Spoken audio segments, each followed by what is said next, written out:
him yet. All right. Well, here goes nothing. All right.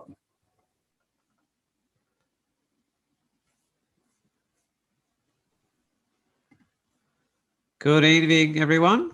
Did I haven't entered into the waiting room yet? There we go. I'm all. There we go. Let's keep an eye out for the boss. Evening, everybody. It's episode 55, I believe. That's a pretty impressive round number. We have Scott Portelli on tonight. He's just about to join us, which is just bopping in and out. He should be coming back on shortly. Did you get him in there, Nick? Yeah, he's in. Just making him a co-host, mate. Cool. There we go. I'll just get onto that. Make co-host. There we go. Excellent. And we are on speaker view, which we want. There we go. There he is, the big man himself. G'day. So, yeah, obviously, Olympics is at the fun and forefront of everything. Nick's going to jump off the show the very second if he's not watching at the same time. A cheeky bugger. Luke is doing what great landscape photographers do. He's actually buggering off to Cradle Mountain on a beautiful journey. He's managed to get a very, very rare booking for Wild Time, which is it the only place in the entire national park you can actually stay that's within the boundaries of the park, Nick? Yeah, that's actually in the park, I think. Yeah. Unless you get some other invitation to a private or one of the national parks staff houses or something. Yeah, like if you didn't know, the way Cradle Mountain runs right now, it's actually becoming very difficult to run your access on your own time and on your own accord. They're pretty much, the road is very narrow and there's a lot of places where you can't pass cars and you can't even get two lanes, and there's a lot of cars that have fallen off the embankments over the years, and they've pretty much decided that it's a bit difficult and dangerous and problematic to have people getting in and out there of their own. So they've pretty much just made it shuttle access. Is it shuttle access only, or are they still allowing really early and really late personal access, Nick? Do you know? Yeah, so at the moment, during certain hours, so normal sort of business hours, it's shuttle bus only, but there are some sort of concessions for that. Before shuttle bus access starts, which is about 8 o'clock in the morning, you can drive in a personal car. At the moment, you can't go all the way to Dove Lake anyway because they're constructing a new controversial visitors shelter at the old Dove Lake car park. So you can go to Ronnie Creek, and from there you'd have to walk to Dove Lake if you took your own car. But that's 25 minutes walk up the road. Yeah, it'd be 20 minutes, I reckon. 25, depends how fast you walk, I suppose. Yeah, a little bit of uphill and then a bit of downhill once you get up there, but not a difficult walk at all. It's quite pleasant and easy. Yeah, so once you're in there in your own private car before the shuttle buses start, when you leave, you can only leave by following a shuttle bus out. So you actually have to tail a shuttle bus, and when they pull over, you have to pull over because the shuttle buses they have now are too big for the buses to pass. So the buses are talking to each other all the time on the radio to say where they are, and then they'll pull over before the other one comes around the corner. And if you're following, you have to do the same. At the moment, it's very difficult to access the park for sunset. For example, if you wanted to go in your own private car for sunset, you'd have to wait till the shuttle buses are finished, which would probably mean after sunset in at this time of year, or you can get special permission if you get it 24 hours in advance and you say you're a photographer and you make arrangements, and then they'll give you all the rules on how to do that. And then you can drive out later after the buses are finished of your own volition. If you take a shuttle bus in and you stay for sunset and the shuttle bus is finished, then you have to walk from Dove Lake, which is about 8 kilometres. It's a long way. 7 or 8 kilometres, and in the dark it wouldn't be great. So its access is a bit difficult at the moment, but they're planning on putting in a cable way So basically a tram on a cable that runs from the entrance to the park through to Dove Lake to the new visitor centre. Again, controversial, and I'm not sure what access is going to be like for after hours.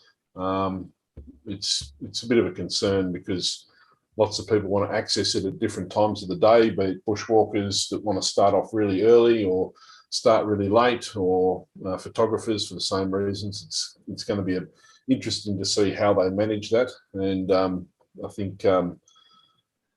think Cradle Mountain's become a victim. I won't lie, Nick. It's kind of put me off a bit, and I've steered away for a while now. Yeah, it's put me off to a certain degree as well. I don't go anywhere near Cradle Mountain in peak times because, Fagus season being probably the exception to that, because it's not exactly a peak tourist season, but they're still very popular at that time, being April.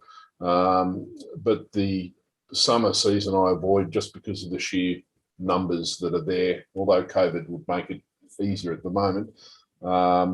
It's just, to me, who enjoys being in national parks for the peace and quiet, it's definitely not peaceful and quiet as a general rule around the village, and even on the walking tracks, they're pretty full. So yeah, it's a bit of a pity, but it's become a victim of its own popularity. And guess what? Yeah. Us photographers have played a part in that by producing beautiful images. And so, you know, I think the other exception for me is to take an opportunity. I mean, Luke actually invited me up there, and I would be going there, but I have a very, very big event on tomorrow. I'll quickly show you, actually, because I'm a little bit excited about it. Yeah, cool. I've been invited to be a guest presenter on AIPP TV on the AIPP Level Up Your Impact day, and it's a whole day from 10 to 5:30. It's got 14 presenters, some of the best in the world, like Jerry Gionis, New Zealand Photographer of the Year, Catherine Williams, Peter Rossi and Charmaine Hayer, great landscape photographers like Chris Saunders and David Evans are presenting. It's an amazing day, actually, and I'm doing a very special presentation on how to use photography for social impact. And if you guys weren't aware, I created a project called Men with Heart, which is about a 20-year-long documentary project exploring what the definition is of healthy masculinity in Australian culture. You know, and I want to inspire people to look at it, reflect on it, and think about the kind of qualities and we want to bring into our boys and into our culture and what we want to stand for. And it's a really amazing, powerful project. So I'm presenting on that for half an hour, and then I'm doing a Q&A for another half an hour. And then Ricardo de Cunha and myself from Alight Collective. It was meant to be Dex as well, our designer, but he might not be able to make it. He's working. They've got deadlines at the end of the day, and they can't let him off 45 minutes early, apparently. So anyway, he just told me this afternoon, and we'll be talking about the Black and Blue project, and specifically it's a book panel. So we'll probably get Libby from Memento Pro, and Robin Campbell should be chairing it, I think, and we'll have a really good conversation about the kind of mindset to, you know, and purpose behind bookmaking, you know, how it's such a great vehicle for storytelling, and how you create that visual rhythm and the different sort of ups and downs of the journey of creating something in a book form, and not necessarily the cons, but certainly the pros and some of maybe the challenges to look towards and overcome that, you know, really might not need to be holding you back. So I'm quite excited for that one. And then I'm on another panel again in the evening at 7, which is probably an hour and a half with probably a lot of the presenters actually. And that's very much just delving into what are our sources of inspiration? You know, how do we dig into our perseverance? You know, what sort of keeps us going, keeps the fire burning? And it's a big, broad, open question, but it's a good one to touch on. And I think I'm particularly interested, you know, with people of this caliber around the world. Like we've got people from America, New Zealand, and all around Australia presenting, and there'll be different flavors around that. So it's probably one of the best value events I think that exists in this part of the world. It starts at like $29 up to $49, I think, and that's for the entire day from 10 in the morning till like 9 something at night. 11 hours, crikey! And, and it's all recorded. So if if you're not available tomorrow, you can access it for another 2 weeks. So yeah, I think it's a superb value. So I'm really excited to be invited and to be engaged with that, and to have such a multi-tier day as well, so of all these different levels that I'm going to be sort of exploring and looking at. Yeah, so grab your tickets, and if you can't make it tomorrow, just give yourself a spot the next 2 weeks to enjoy it. Yeah, that's kind of the lineup there in terms of running through. And what I also like about it is there's a lot of live Q&As as well, so you can literally jump on and get engaged and get access to some of the top players in this part of the world, and also in America, New Zealand. So yeah, superb event. I'm really excited for it. So I'll probably put a link up at some stage. Actually, I might do that now, and maybe remind you guys into the show. So it starts tomorrow.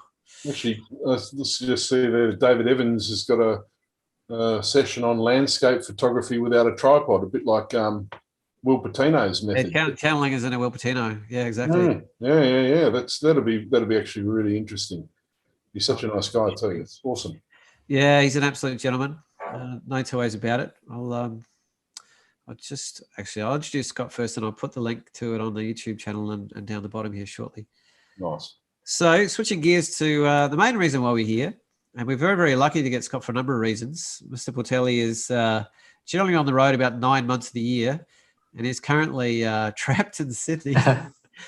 And as if you might have seen on the show a little while ago, I was on an incredible journey with Scott myself up to the Gulf of Carpentaria, and we saw this coming to some extent, and we're both considering staying up north for an indefinite period of time to see what happens. And because we both celebrate our freedom is very important to us, I think. And I got a little bit lucky and unlucky. I was actually meant to be in New Zealand right now, judging the New Zealand Photography Awards and seeing my family, and literally the bubble closed the very day I was flying out.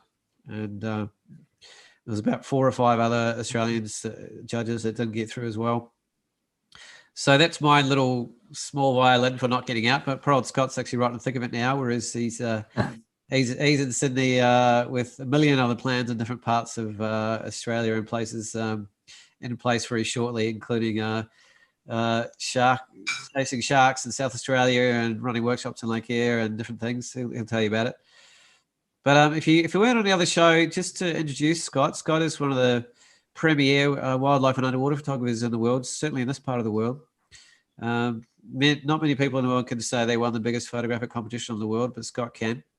That's the Sony World Photography Awards. And he also won the BBC Wildlife Photography of the Year, which is one of the premier contests on the planet as well. He's also an avid filmmaker. He's also very involved in a lot of conservation projects and long-term projects, looking at different sea creatures and animals and climate change sort of impacts and things like that. I can't speak too much in depth for that. Scott can. But he has a very, very deep and long-going passion for exploring the world underwater and all its creatures. And that's not something that most of us will probably ever get to access. If you do, actually, Scott's one of the great workshop operators in the world as well. And not only does he run workshops from on a land perspective in the Falklands and the Arctic and all sorts of places around Australia. I think he's got about 24 on his website. He also runs incredible workshops for underwater in different places, and one of the main ones is in Tonga as well. So we'll hear a lot more about that tonight. I think it's a world that he'll approach from a methodology point of view and an understanding of the light. There's different sort of physicality. The light actually bends and changes, and you do need to sort of adapt your mindset and understanding of how lenses work and the different sort of physicality, the way like it's bent around underwater and things. But it's a whole universe under there, and it's super exciting. And there's stuff under there that is basically still not understood by most of the people on the planet. And Scott's had a pretty damn close look at a lot of it. So without further ado, I'm going to let Mr. Portelli take the show.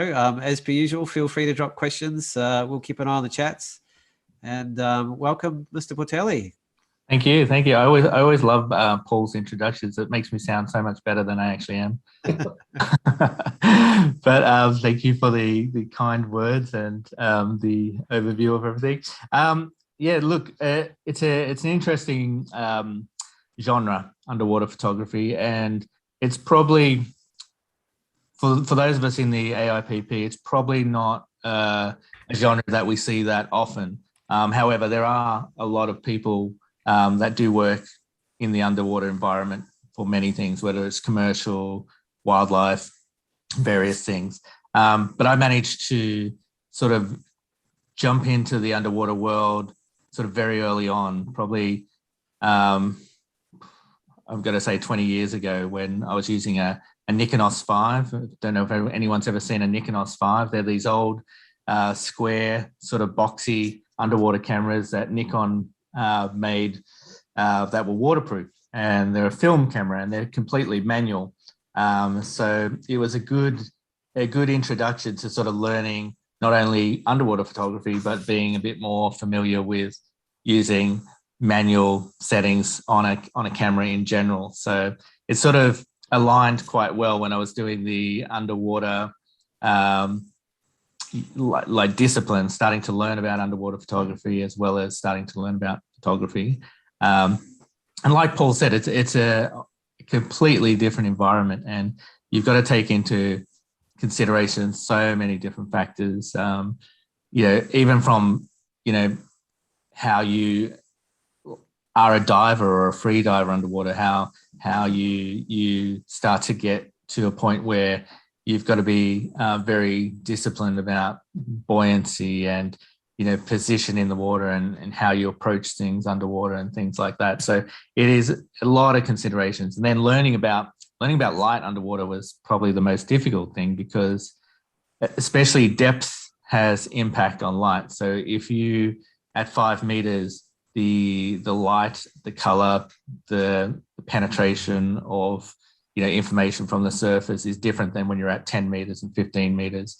And how you bring artificial light into that environment is also, a factor you've got to think about. So all these multi things going on with not only equipment, but your personal skill set, as a diver, plus your understanding of how light is constantly changing underwater, like whether, a cloud passes by, or you get to a certain depth, or, there's movement in the water itself, there's rain on the surface. All these things change everything dramatically. So it's one of those things that I've really appreciated the fact that it's taught me a lot about understanding camera equipment, photography, settings, all those sort of things.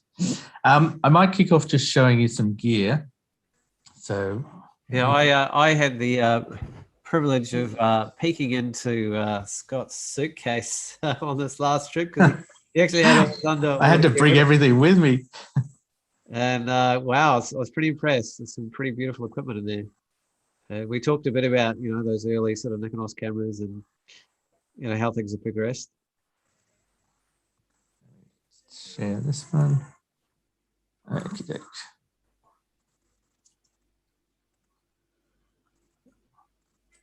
Oh yeah. Okay. So can we see that? Yep. Okay, great. Okay, so I have a couple of different rigs, and I'll show you the different rigs as I talk through them.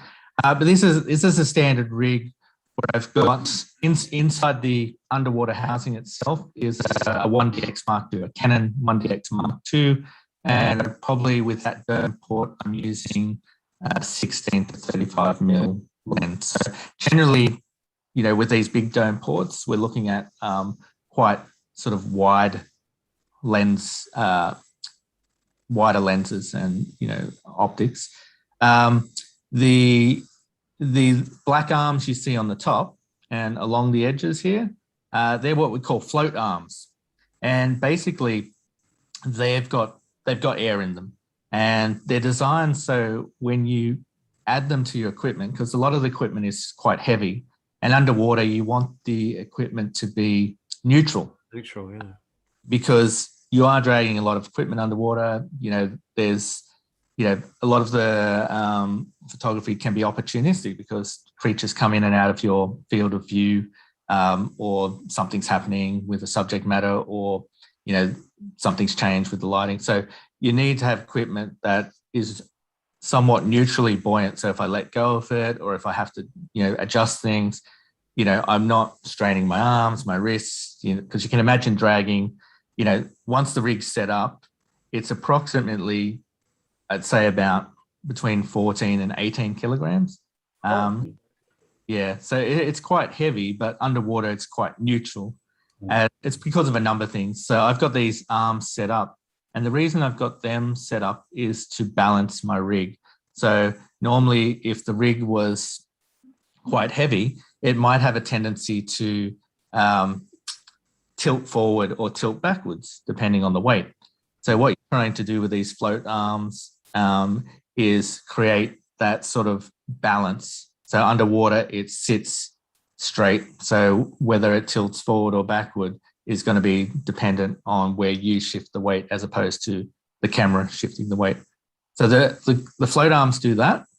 And then I've got the dome port itself. With a big dome port like this means there's a lot of air inside the underwater housing. So with that means that you've got to adjust your buoyancy and the weight that you're balancing the camera equipment if you want to get it neutral. Now I have different ports. So this one's about, it might be 12 inches, but I have different ports. So for example, I have a fisheye lens, and that has a smaller port.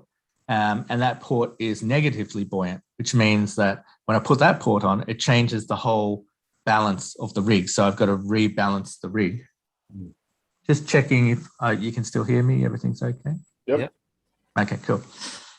And then you've got these strobes on the, I have two strobes, so they balance the light out. So this is my artificial light. And these strobes, they pump out a fair bit of light.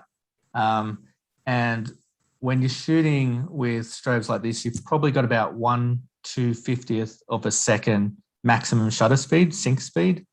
The good thing about these sort of strobes, the ones I've got on there, which are quite a good set of strobes, is the recycle time. So when you're shooting underwater, you want the light, the battery to recycle the light so you can shoot quite rapidly, especially if there's action. And, a lot of the time things underwater move quite fast, or they move at a decent speed. So being able to shoot and pump out some artificial light while, at such a high, faster shutter speed is what you want. And a lot of strobes don't do that.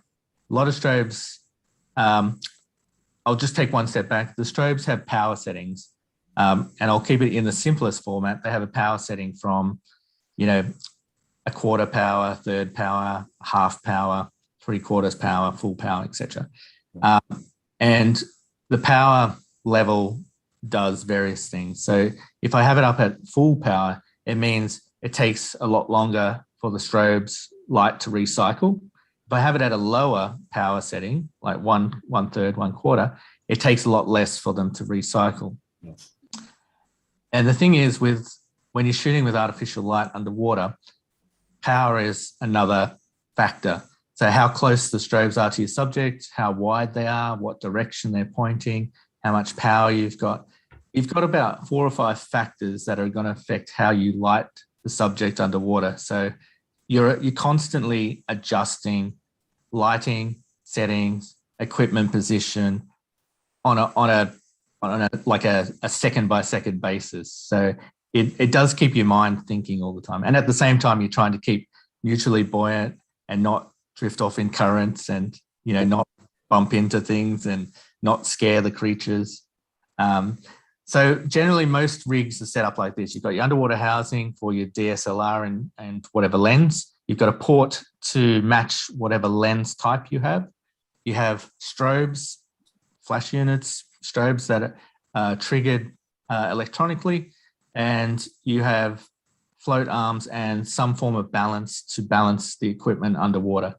And it's interesting to see it underwater. When you do see it underwater, often if I'm doing something with my diving equipment, I might let go of my camera altogether because I know it's not going to go too far away from me.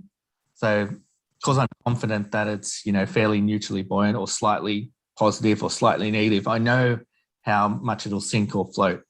So it's quite a number of different factors you've got to think about with a rig like this one.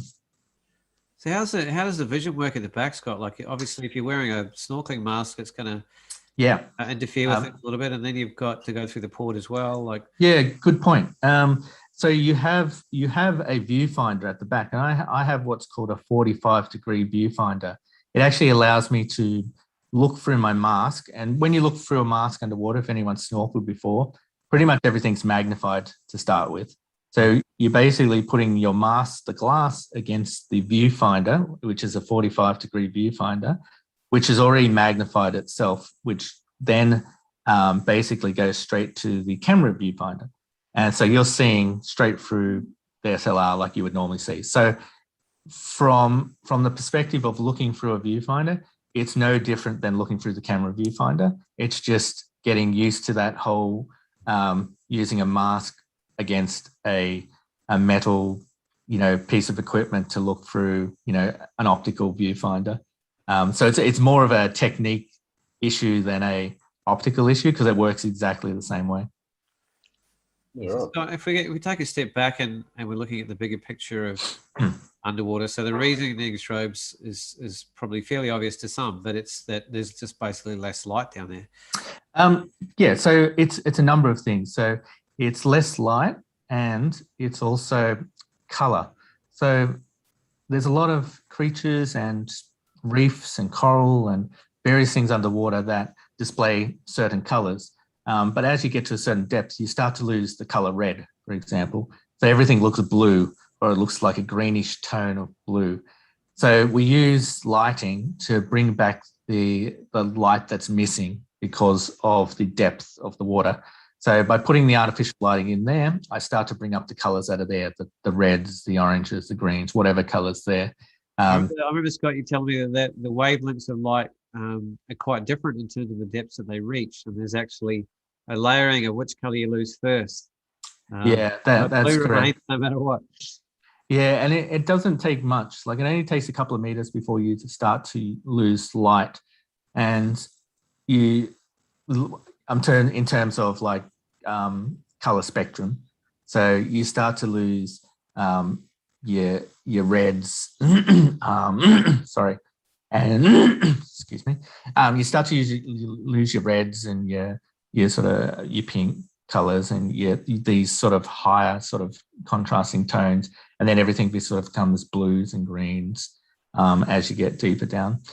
So there's and it also affects how you see the subjects underwater. So you've got to be conscious that sometimes what you're seeing underwater is not the exact color. And a good example of that is if I'm photographing things like an anemone fish. So, the clownfish in the sort of waving anemones, they'll look like greens or blues or purples. And then you'll take a photo and they're reds and yellows and orange. It's sort of all that pigment that you can't see with the naked eye, but the artificial light brings out. So it's interesting how color and light are affected by depth. Yeah. So, Scott, before we get too far into the equipment, I probably should have nudged it to you first on. Sure. Why the fascination with the ocean in the first place? Oh. You shoot land, you shoot air, you shoot wildlife, and yet you choose to spend a huge amount of your time under the surface of the sea. And where did that interest sort of come from, and why do you feel like you've maintained such a long relationship with it and an ongoing one? Yeah, I think it's an interesting thing too, because it has been quite an organic, natural progression over time. And I think it sort of all lends to having an interest in the type of animals and creatures that are in the ocean. And then as I became more familiar with those creatures, you start to understand, more about their environment. And, living in Australia, we're surrounded by the ocean, and it's sort of a natural thing to sort of spend time in the ocean. And I think once I started learning a bit more about the ocean and its creatures, I actually appreciated things more. And I had a bit more of a drive to sort of go, okay, well, there's all these fascinating things underwater, and they, act all in different ways. And there's big things, there's small things. And, how can I learn more about this? How can I see, what they do and what makes them tick, type of thing. And that, obviously as a photographer, you start to go, well, maybe I should document this, and maybe I should start to understand, simple things like identifying certain creatures, like, that's, in the ocean, when you've got, you could jump in the water and there'd be thousands of different types of fish around you, and you don't know, you go, oh, there's the red one, there's the silver one, until you starting to think about the environment and, what's in there, and you start to get that interest there. And I think it also then started to naturally progress towards me traveling to, amazing, beautiful destinations that had, beautiful sort of draw card underwater environments or creatures, which then lent to me understanding more about, the plight or the issues facing a lot of, our oceans and underwater things, whether it's, issues with creatures becoming extinct, or whether it's, plastic pollution in the environment.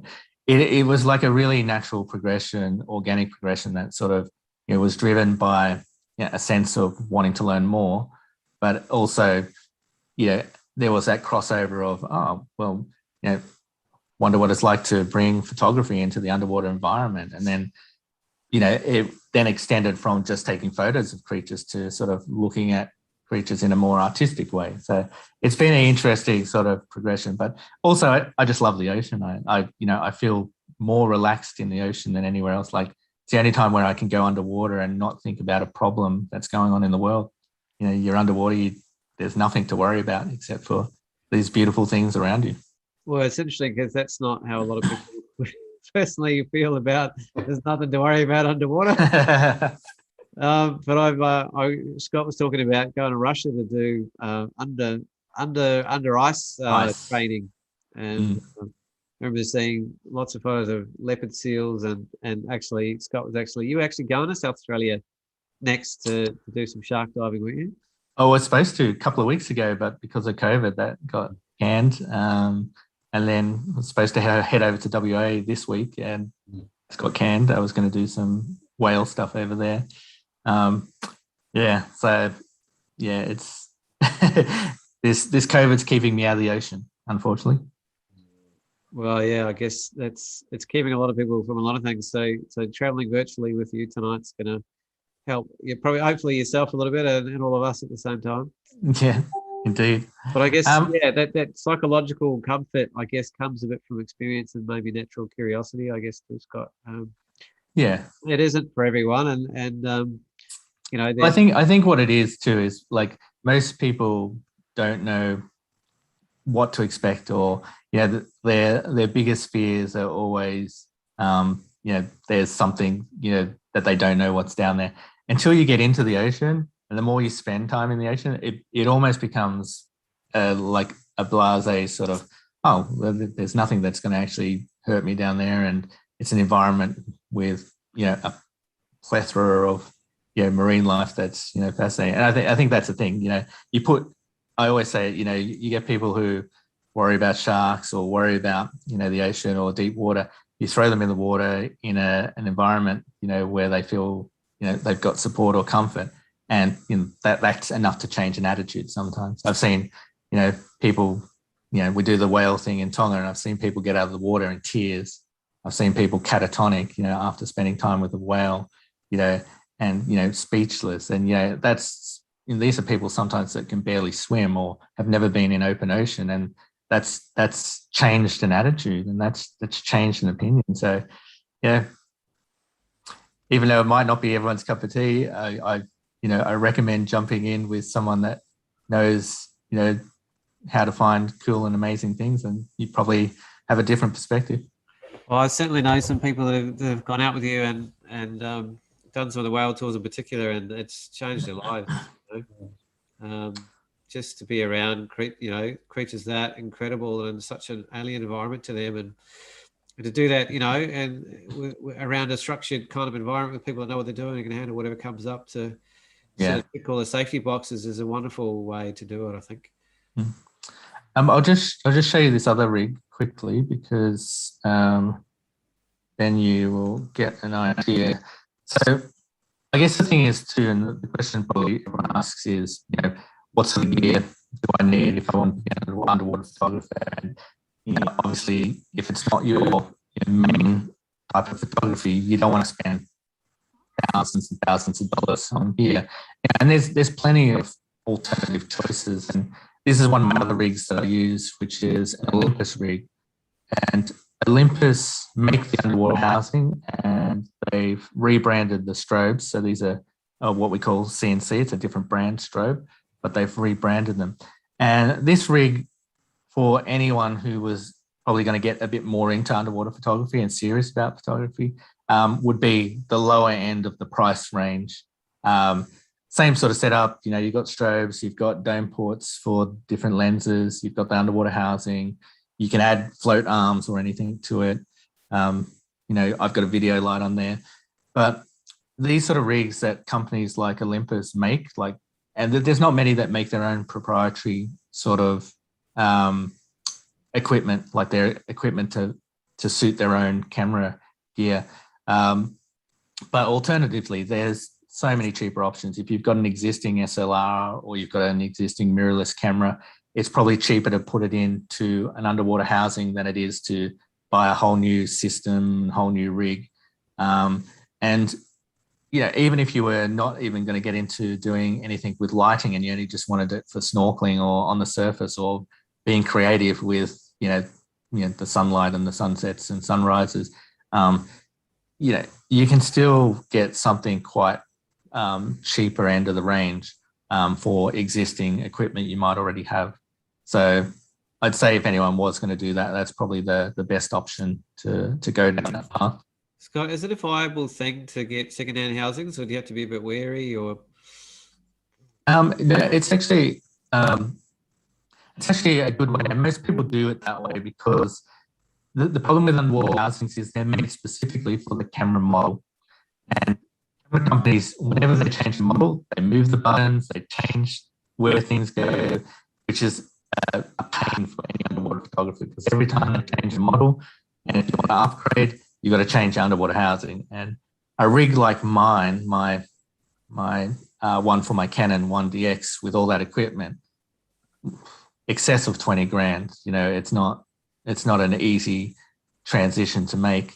So that's the biggest problem. But a lot of photographers will just keep upgrading by buying, someone else's equipment who wants to upgrade. And it's a good way to do it. And, the only thing you got to be wary of is seals.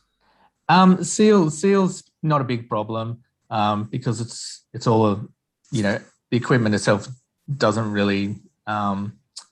It's not an area that's going to really be problematic for the camera. It'd be more around the glass. No scratches on the dome glass and the ports. Having ports that fit your existing lenses, things like that. Obviously the biggest problem most underwater photographers have is, at some point, if you make a single mistake, and flood a housing, you've killed your camera and your housing. So you've got to be super conscious of it. It's almost a process in my head. Even a hair from your head is enough to break a seal and water leak in a housing. Good thing with a lot of the top end housings is we've got alarms and vacuum systems. So we vacuum out all the air. The alarm tells us if there's any moisture in there. And it's pretty reactive. So if there's going to be a problem. And my understanding, Scott, is basically the more you pay, to some extent, the more customizability of control you have. Like a lot of the simpler models don't have access to every single kind of mode and dial in your camera, whereas a lot of the high-end ones do. Is that kind of? Yeah, that's correct. So a lot of the surf housings and the entry-level underwater housings, they limit what you can do with your existing camera. So there might be buttons that they don't put into their underwater housing system because it's too expensive for them to put all the buttons in there, and they figure, well, you only need, let's say, your aperture, your shutter speed, your ISO. They might not put something in that changes your focus point or, various other things. So, yeah, and I think that's the biggest thing. And it's quite ergonomic. When you get to the high end, you basically, your buttons and your settings and everything is in exactly the same place as your camera settings. So you're doing it unconsciously, going, okay, I know I roll that and that moves the roller on the the camera. So, and that's the thing. If you are going to take it serious, then you go down that path. If you're just going to dabble a bit, then the low end range is going to be perfect, and they're super reliable, and it's a cheap option, especially if you wanted just to go, okay, well, I'm going to this amazing place and there's a water aspect to this amazing place, so it's worth taking an underwater camera like that. Are there any point and shoot ones that you'd suggest to recommend? So Canon used to make a point and shoot, and The D10 or something? I think they're their G9, G11 series, and they used to have an underwater housing that they provided with it. Oh, Now, yeah, I used to have one actually. Yeah. Yeah, I don't think they do that anymore, but you could probably still pick one up for a G11, G1X, G12. Like I said, Olympus make one for their mirrorless cameras, but it's a bit more expensive. The surf brands like Aquatech, they make a lower end, sort of less expensive version, but it's really only good for snorkeling and surf. Then you've got the sort of low end of the range, like a company called Ikelite and Aquatica. They make about the same range, but then the prices jump dramatically. Like you go from the lower end of the range, which might be about between $3,000 and $5,000, and then they jump up to $7,000, then they jump up to $20,000. Like there's no sort of, like, the lower end of the range is going to probably set you back under $3,000. Like it's still a bit of an investment. Otherwise, there are so many sports cameras out there, GoPros and things like that you can do a lot with, is if you're doing something simple. Yeah, I was just about to ask about that actually, Scott. That GoPro obviously have very simple underwater housings, and you can take stills with that, although it's pretty limited. But I assume mobile phones would have housings as well, so you could probably do stuff with mobile phones. Have you had any experience with that at all? Yeah. So a lot of my clients use their iPhone in an Aquatech iPhone housing, and there are a few different housings on the brand on the market. And the results from an iPhone these days, because the phones themselves are just becoming phenomenal for their photographic, like the iPhone 11s and 12 stuff, just ridiculous how good the quality is. And with most of the apps these days, you're shooting raw stills on an iPhone, and you're shooting high end 4K video on an iPhone. So yeah, it's quite impressive what you do. I'm actually going to show you a piece that I did with GoPros to give people an idea of what you can do with GoPro. So I'll just share the screen. Cool. Just be aware, Scott, that when you share the screen and when you get out of sharing, that your audio goes pretty crackly consistently for a bit, and then it settles. And then it's Thanks. Yeah, no, that's good to know. Yeah. All right, let's do this one. We'll come back to it later, but somebody's asked about your photographic inspirations for underwater, but we'll get to that later. Okay, cool. So I just wanted to show you an example of what a GoPro can do. So all this footage that I'm about to show you was shot on a GoPro. I haven't edited I haven't color corrected or done any editing to any of the lighting or anything like that. So this is raw footage out of the camera.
that must Wow. be making you a bit homesick, as it were, Scott.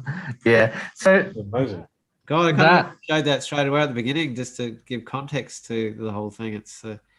It just touches you in ways you don't expect when you get to experience, these incredible creatures in particular, so up close. It's so majestic. And yeah, and it's so amazing. Like, the more time you spend in the ocean, the more you see something you've never seen before. And I think that's what I love about the ocean too, is every single time I get in, there's something that I've never seen before in my life. Sometimes, it goes 20 years and then I go, oh my God, I've, spent 20 years with humpback whales.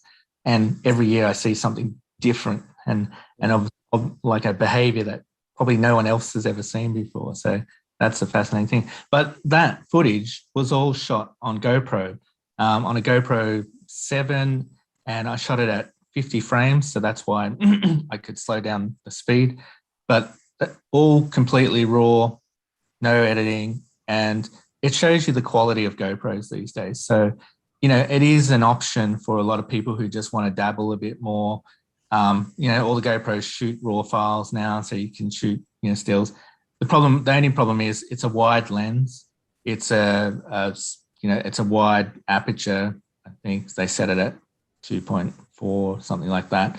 And it's a close focus. So it's not designed to give you, good depth of field, or it's not designed to focus at, great distances. But, for what it is and what you can do with it, and like that footage you just saw, it's a pretty beautiful way to sort of, still be able to, be creative with, a more simpler underwater piece of equipment. Was any of that footage artificially lit? I could see some with sunlight, but was it all just all natural light? Yeah. All natural light, yeah. The only thing with GoPros is they shift color because they're designed for underwater. When you bring them out of the water, you sometimes see that, pinkish maroon. Everything, Yeah. But it adjusts quickly. Yeah. No, I noticed that, and that also showed the whales that were at a deeper depth, that real blueness that you're talking about. I guess if you're going to use a GoPro and you want to, artificially light it, you're going to have something completely separate, and that sort of would defeat the purpose of the GoPro. You may as well go with an underwater housing, I suppose, or with a proper rig. Yeah, and obviously an underwater housing with your camera equipment gives you more control, and you can be more creative. You can change lenses. You can do a lot of sort of stuff. I guess a lot of you must have a real mixture of with your clients on your tour, Scott, are the kind of things people sort of turn up with and have a crack with, like. Yeah, so on most tours you always get iPhones and GoPros, but there's a lot of people that have different cameras, or they're putting an existing camera into a housing. So although I'm not an expert on every camera, it tends to be the main thing you do on a lot of workshops is help everyone with the settings on 10 different cameras you've never seen before. So it's quite fascinating. With a GoPro, would you get one of those extended poles? Would that be an obvious thing to bring? Yeah, it's a bit annoying for other photographers though. So we try to discourage it, because if you've got a wide lens and someone's sticking their pole out, someone's going to get annoyed. Yeah. So when we try, we've got it's a situation where we have a process in place. We keep all the photographers next to each other in a line. We try to, if we want to move to a different position, you tap someone on the shoulder and say, I'm going to snorkel around behind you and go there. So we have a process to make sure that it is really good etiquette, that we're not, we're approaching in a soft approach towards the animals, because we want every photographer to have, an amazing experience, not just someone rush in, get a photo and scare the whales off. So there's all these little protocols in place, and, the aim is to get, people the best, opportunities possible. So, that's what we're trying to do. And I just remembered that there are a couple of cameras that work underwater without housings that I remember. The Nikon, I've got the Nikon AW1, which is yes. It's a discontinued camera now, but I know some people had some good things to say about it. It was part of the old, the Nikon 1 series. So that's their first iteration of mirrorless cameras, and they've been discontinued now. So Yeah. hopefully we'll see something in the Z mount from Nikon that's completely waterproof. And when I say that, it's waterproof up to 15 meters, the AW1. Yeah. And Yep. the Olympus Tough cameras as well. That'd be a good option if you're just going in the water for a quick look, or maybe just want to try something in a rock pool or something like that. Yeah, look, the Olympus Tough's a good camera, and it's somewhat manual. It doesn't have control over. I think it's got aperture priority. There's something it doesn't have in the range settings, but most people you will see on any sort of tour will have one. That the Nikon AW, I haven't seen one in years, but I did have a client that used it, and she gave it to me, and it almost looked like it had a big zoom lens on it. I'm going, really? This is, why would you need it so thick? But yeah, it was an interesting sort of camera model. And then prior to that, obviously, you had a few film cameras like the Nikonos, which is the original underwater camera. Yeah, the AW1 was interchangeable lenses, so it was waterproof and interchangeable lenses, which is a bit of a game changer for something of that. It's sort of its own category, I think, which made it attractive. But sadly, no longer. You can get them secondhand, no doubt. But that's right.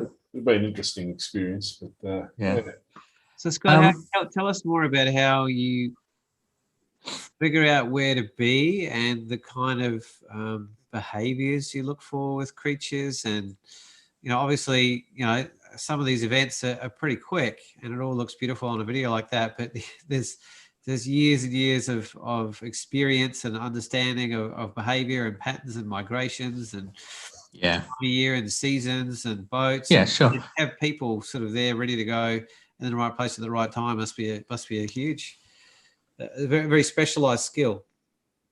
Yeah, I think I'll just pop up the share screen again just so I can bring this one up. I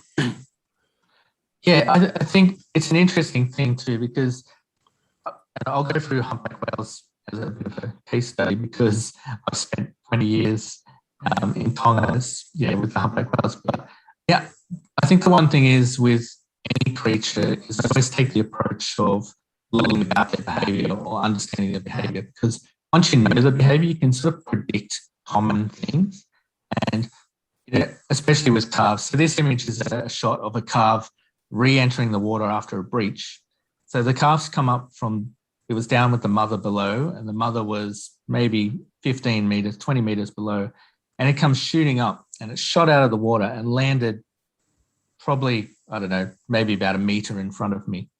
But I saw it before this actual shot happened. I saw the calf do this a couple of times prior, and it had the same sort of pattern to what it was doing. So I started to work out where I needed to be positioned, where the light was coming from, what I wanted to capture about this shot. Because most people, they want to capture the above water bit where the whale breaches.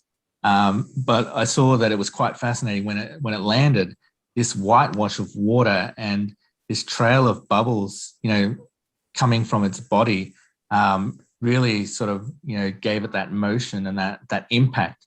So when it did hit the water, the first couple of times I saw it, I thought, oh, this is quite interesting from below the surface. So looking at the behavior, working out that when it came up, it shot up at a certain angle and it was, landing forward as opposed to jumping backwards.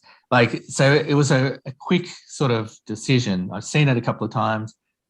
I know how to be in the water comfortably. I know how to position myself just enough distance not to get hit by a 3-ton whale, but at the same time position myself, so the type of photograph I would get, and this is a split second of changing settings as well, because that if I don't have a fast enough shutter speed, these elements that I'm trying to capture are going to be blurred. If I'm not in the right position once the white water wash has moved away and you can actually see the whale, because the first part of the splash is always just, whitewash and, you don't see the actual animal itself. So waiting for that right moment where it sort of re-enters the water and then gets into a certain position. So, like I said, it all happened very quickly, but it was one of those things because I'd seen the behavior a number of times from baby calves, like whale calves. I could almost predict, where to be, or at least be in the position where I'd be on a decent angle. Scott, do you generally use center point focus, and do you use servo mode on Canon, or just continuous track? Yeah. Or If I'm shooting underwater, I will shoot with a center focus, and I'm not using continuous because the thing is underwater, it's constantly tracking because there could be something in the water like a jellyfish or a particle or something that it picks up on, and it might not pick up the focus on the subject itself. Whereas with a center point, I can aim for the exact element of the subject matter, usually around the eye area, and know that I've locked focus and then shot. And obviously you've got a time of day factor as well, I guess, and then how far, depending on the angle of light that actually pushes down into the depth of the water. Yeah, I think that's the thing too, is like sometimes you have no control over when you'll find the whales or what time of day it'll be, or what position of the whale will be, or what the visibility in the water will be. That's a big factor, because if the visibility is terrible, then you're just not getting that level of detail and sharpness on your subject matter.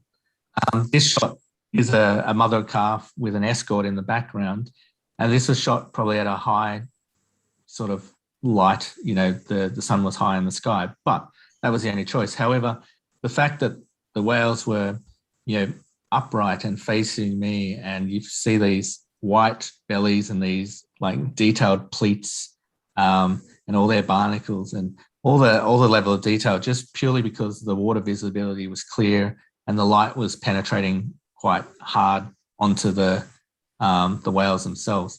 And I think the thing is, because they're so bright underneath, they're white, you really got to take that into consideration, because no matter how far you stop down, you still have this sort of natural glow around the white elements from the sun itself. But positioning, knowing that the mum was going to come up, she would look at me, she'd probably not want to go directly in the area that I wanted to go, but also she's watching the escort, because the escort might be problematic to her. Maybe she doesn't want the escort around, or maybe she doesn't care the escort's around. So knowing how the other whale affects the behavior of the mother and calf was another way to work out where my position needed to be.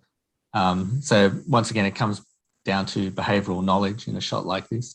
So what is it? Can you tell us more about this escort sort of aspect? Do they? Yeah. So what happens is often when a female's had a baby, or even when she's maybe not pregnant or pregnant, there might be an escort. Usually it's a male, but it can be a female. But generally it's a male waiting for his opportunity to mate. Like, so when she is receptive, he'll come in and mate. And the thing about humpbacks is, as soon as they had the baby, they're ready to go again. They're literally, they're fertile again, they're ready to go. And this is why the males hang around, and why the males try to position themselves with the female, and they could stick around for hours, days, weeks. And there might be other competitors that come in and challenge them, to be the escort or the position. So this is what the main role of these escorts are. There have been cases where it's been a female escort, and we're not sure if that's a behavioral thing, like a maternal thing, or if it's just a social thing. But generally, when we see it up in the breeding grounds, it's generally males.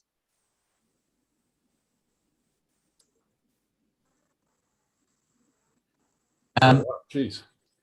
So this is a shot I took. This is called a split shot. So a lot of the time, underwater photographers will try to capture a moment where you're half in the water, half out of the water. And this whale was very cooperative, because it would pop up and do what we call a spy hop. They bring half their body out of the water to basically have a look around. So this whale popped up in front of me, and this whale was literally half a meter in front of me, and I was shooting with I think an 8mm fisheye lens at the time. So I'm extremely close, close enough to put a hand out and touch. But the whale came up so close that I couldn't do anything else but, just stay there and not try to move away or not try to move in a direction, because I didn't want the whale to unconsciously, hit me because it didn't know my erratic movements. So often that's half the challenge when you're in the water is, being calm enough to sort of go, okay, well, let's see how this plays out. Because, if I move erratically and the whale moves the opposite way erratically, it could end up injuring, me in the water, which is not ideal.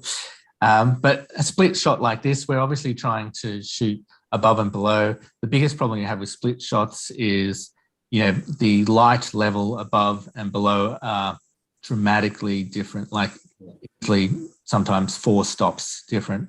So, and you want to make sure that you've got enough depth of field above to make sure the top part of the whale's in focus as well. So, a shot like this, I probably shot at, F16, F22, with my focus point underwater to focus on the belly of the whale, but to make sure that, above the water was also sharp. Also trying to get the light behind you, because obviously without artificial light, you can't really shoot into the light. You can't compete with that much powerful light. So yeah, once again, position, understanding the behavior, and just using a split technique. And a split technique is sometimes difficult because what you're trying to do is most beautiful split shots you probably do see is on very calm water where, there's no movement. But when you're in open ocean, it's choppy, there's waves. Even this to me, like it's a nice shot, but ideally I don't like the bubbles in the front, but they're unavoidable because, the chop is hitting your lens and stuff, but at least there's no, water droplets at the top of the shot to sort of distract from the overall shot. And I think another technique too, when you're using dome ports, you use like anti-fog lubricants on the glass so the water beads off. So if you are going to do split shots, it's almost a conscious thing in your mind that you need to have done that before you get in the water. Because if you don't, you're not going to be able to achieve shots like this.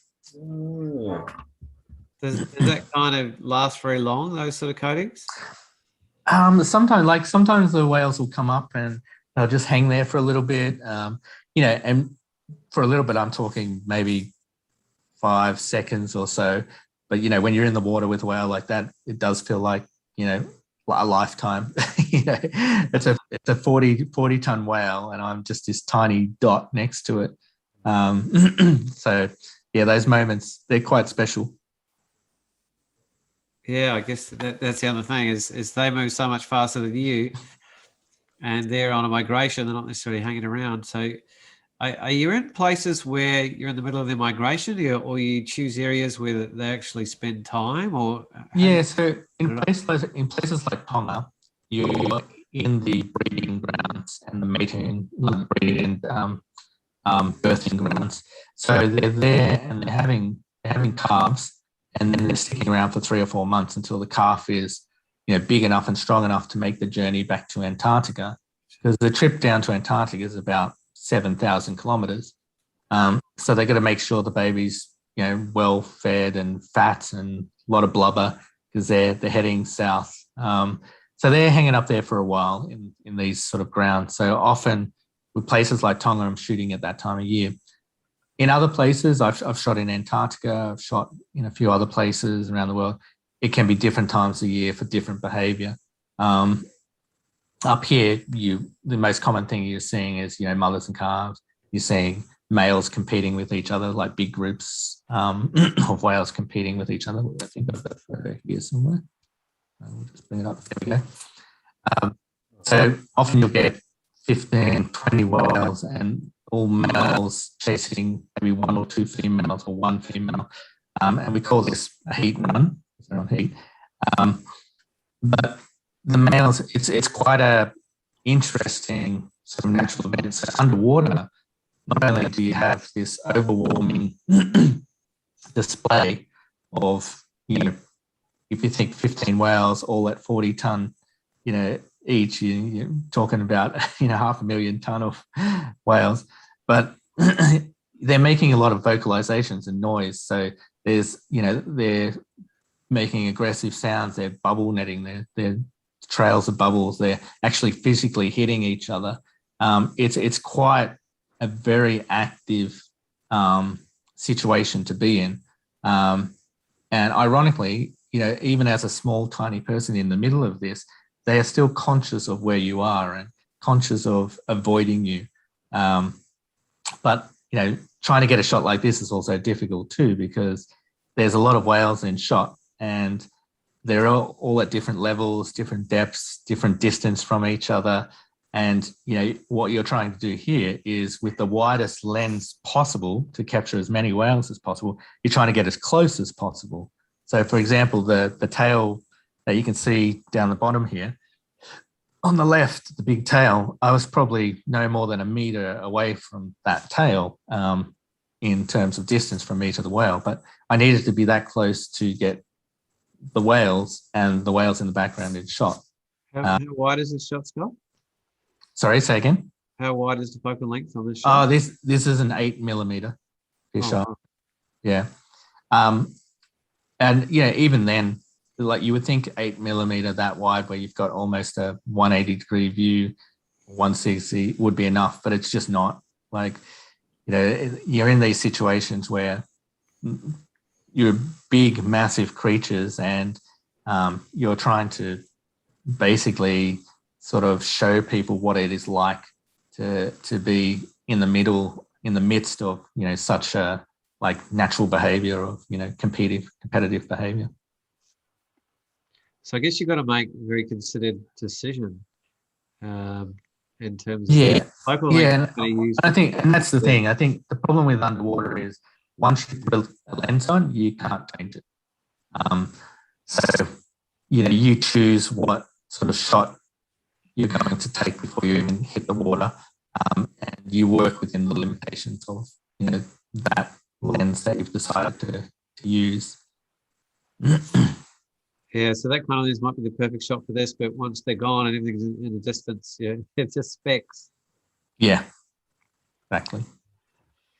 I'll just show you one more. So this is What the?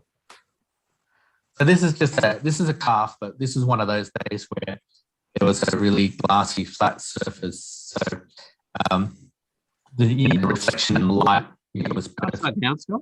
Yeah, it's upside down. On purpose.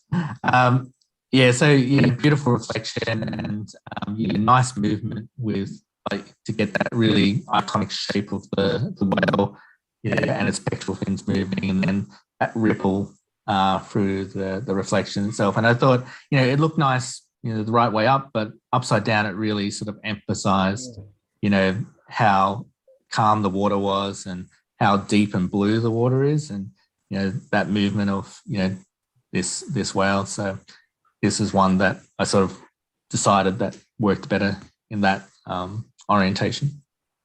Yeah, it gives a very ethereal sort of feel. It's funny too, because it definitely the laptop doesn't do it justice, but I have printed this shot before, and it's actually quite a beautiful like the gradient through this background, the image is just perfect. It's one of those sort of ones that prints quite well. Let me show you something else. Okay. Yeah. You know what? Oh, that looks a bit fresh. I recognise this one. Let me. This one. I swim with a lot of different whales, and the thing about whales is that they all have different behaviours, and they all react differently, and they're all in different environments. And it's funny because you think a whale in blue water should be the same all around the world, but it's not.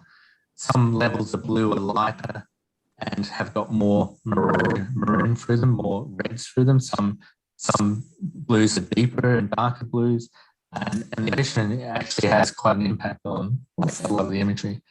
This is a sperm whale, which is quite different than being in the water with humpbacks, because sperm whales are toothed whales, and they also have echolocation.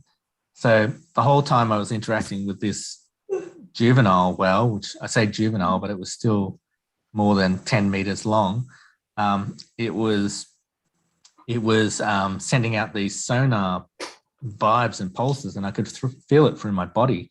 It was pounding, my body, and like it's almost like turning up the bass on a stereo and standing right in front of the speakers. But this was an interesting shot too. I shot this with a fisheye, and I really wanted to capture the the whole sort of bulging sort of head of these type of whales, because they're it's what most commonly they're known for. Like you look at this and you go, oh yeah, I understand why they were Moby Dick, why they were that's where the story comes from, sperm whales. So yeah, getting up close with a whale like this, you really and capturing the whole whale just before it breaks the surface, you really need to be as wide as possible to sort of show that bulges sort of head. Do the different species kind of keep away from each other, Scott, or they do interact? Somewhat. Like they don't really interact with each other, but they have been seen together and associated together. Like it's very rare that you would see sperm whales with humpback whales, but you might see sperm whales with orcas around them. So yeah, it can be quite different. They're quite social animals as well, so and communicative. So they will be in these pods, these groups, and they'll sometimes be upright or head down. And they'll be clicking and making a noise, and it's like a symphony underwater. It's so loud, and clicking and the sounds and the whistles are just vibrating through the water column. And you'll see that these being social animals like this, it's quite a different bond and a different behavior and reaction to other creatures in the water. Whereas, humpbacks are very charismatic and curious, but they don't have these social bonds, like they don't have families. Whereas, toothed whales and, things like orcas tend to be in social family pods. Mm. So once again, knowing behavior sort of puts you in the right situation. For example, different food sources too, I assume, Scott. Sorry? Different food sources too, I assume. Yeah, especially toothed whales. These guys, they can dive to more than 2,000 meters. They eat giant squid. They can hold their breath for up to an hour. Wow. Yeah, these are phenomenal whales. And when they come up to the surface, they have to sort of oxygenate and, pump the oxygen through their body again, because, they're starving it from oxygen for, great depths, 2,000, 3,000 meters, for 45 minutes to an hour. Like, it's just, phenomenal, like piece of nature, like that these whales can, survive in those conditions. Must have quite a different biology to be able to handle those sort of pressures and that different level of oxygenation through the body. Yeah, and that's the thing with a lot of whales. They're very different in terms of their habitat, their behavior, what they can do, their depths. Like, whale humpbacks probably don't dive more than about 300 to 500 meters, and these guys can do a couple of kilometers, and other whales only go to 100 meters. Like, it's very specific, and that's why I tend to travel to different parts of the world for different photographic sort of encounters, because there's some parts of the world where that's the only place you can see certain things. So these are orcas in Norway. So if you've probably heard of anyone who's ever shot in Norway, it's a very difficult place to shoot. You've got about 4 hours of light. Oh, sorry, did I lose? Oh, sorry. Let's get that back up. No, sorry. I'm pressing the wrong things. There we go. Yeah, so this is a pod of orcas, like a family of orcas, and we're in the fjords in Norway, and basically you've got about 4 hours of light a day. And it's not even light that comes over the horizon, it's just twilight. So I'm shooting at about 2,500 ISO, and I think it was at about 1/100th shutter speed. And probably, I'd say, I think I was shooting with a 2.8 16-35 mil lens. So these conditions are so difficult for getting light that it's one of those environments that, unless you're very close to the subject matter, you are going to get a lot of noise from high ISOs and low light. You'll still get the detail and the sharpness in the creatures. It's just that there's always a lot of noise. And if you've probably seen a lot of photos from this part of the world, where it's a similar sort of that greenish black toned background, and like I said, a level of sort of grain and noise throughout the image.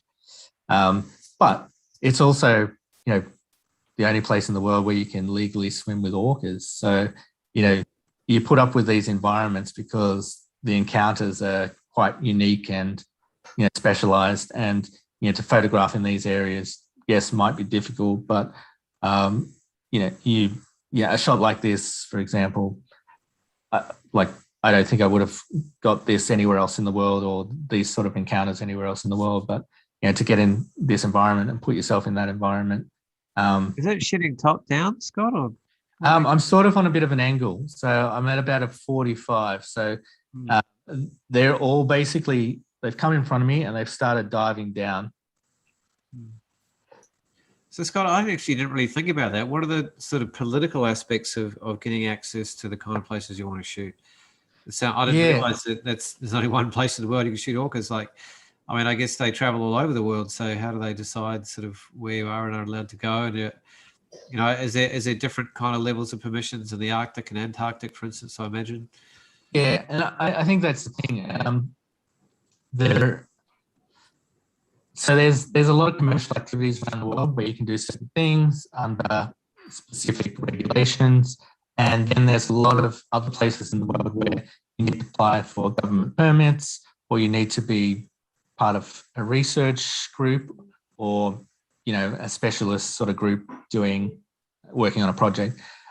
So in the commercial areas, it's not too bad. It just means that you're restricted. So I might want to go out 4 hours a day to shoot these guys for 2 weeks solid, but the viability of doing that without the support of commercial operation is almost impossible and cost prohibitive. So sometimes you have to deal with the situation like that, where you have no other options but to look at the commercial side of things. Then there's other things where